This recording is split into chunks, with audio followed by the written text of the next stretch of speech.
Hi guys, அஸ்ஸலாமு அலைக்கும். Welcome to Rizwana life style. இன்றைக்கி நம்ம கிச்சனில் வந்துட்டு பருப்பு சோறு எப்படி செய்கிறதுன்னு பார்க்கலாம். நான் குக்கர் அடுப்பில் வச்சுருக்கேன். குக்கர் நல்லா ஹீட் ஆகட்டும்.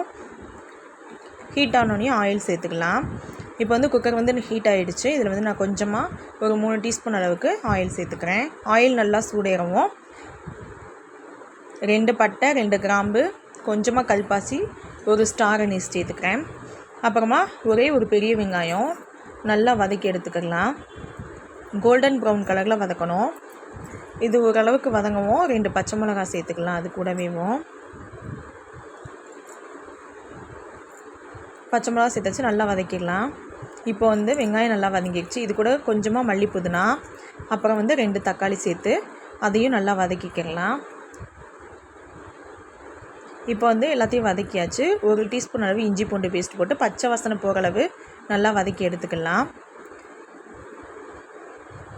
இஞ்சி பூண்டு பேஸ்ட் போட்டு பச்சை வாசனை போயிடுச்சு. இதில் 1/4 டீஸ்பூன் அளவு பட்டை கிராம்பு பொடி,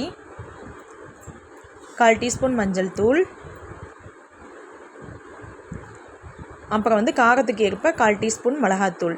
நீங்கள் எப்படி காரம் சாப்பிடுவீங்கன்னு தெரியல, உங்களுக்கு ஏற்ற மாதிரி போட்டுக்கோங்க. நான் என் பையன் காரம் சாப்பிடாதனால நான் கொஞ்சமாக போடுறேன். இதை ஃபுல்லாக நல்லா வதக்கி விட்டுக்கலாம். நான் அரிசியும் பருப்பையும் ஒரு அரை மணி நேரம் ஊற வச்சுருக்கேன். இதை இப்போ அது கூட சேர்த்து நல்லா மிக்ஸ் பண்ணிக்கலாம். சேர்த்து நல்லா மிக்ஸ் பண்ணி விட்டேன். இப்போ நான் இந்த டம்ளரில் 1 டம்ளர் அரிசி எடுத்தேன். கொஞ்சமாக ஒரு கைப்பிடி பருப்பு போட்டேன். இதில் 1க்கு 2 தண்ணி ஊற்றிக்கலாம். தண்ணி ஊற்றியாச்சு. தேவையான சாப்பாட்டுக்கு தேவையான அளவு உப்பு போட்டுக்கலாம்.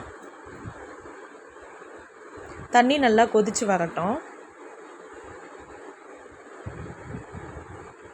இப்போ தண்ணி நல்லா கொதிச்சிருச்சு. இதை மூடி போட்டு ஒரு 5 விசில் விட்டு ஆஃப் பண்ணி எடுத்துக்கலாம்.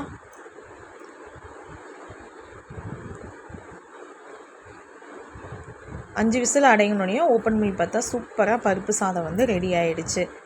நீங்களும் இது போல் உங்கள் வீட்டில் ட்ரை பண்ணி பாருங்கள். பார்க்கும்போதே பார்த்திங்கன்னா கலர்ஃபுல்லாக இருக்குது. ட்ரை பண்ணி பார்த்துட்டு எப்படி வந்துச்சுன்னு சொல்லிட்டு ஃபீட்பேக் சொல்லுங்கள். நம்ம சேனலை ஃபஸ்ட் டைம் பார்க்குறீங்கன்னா சப்ஸ்கிரைப் பண்ணுங்கள். மற்றவங்க பார்க்கணுன்னு நினச்சா ஷேர் பண்ணுங்கள், லைக் பண்ணுங்கள். நீங்களும் செஞ்சு பார்த்துட்டு கமெண்ட் பண்ணுங்கள். அஸ்ஸலாமு அலைக்கும்.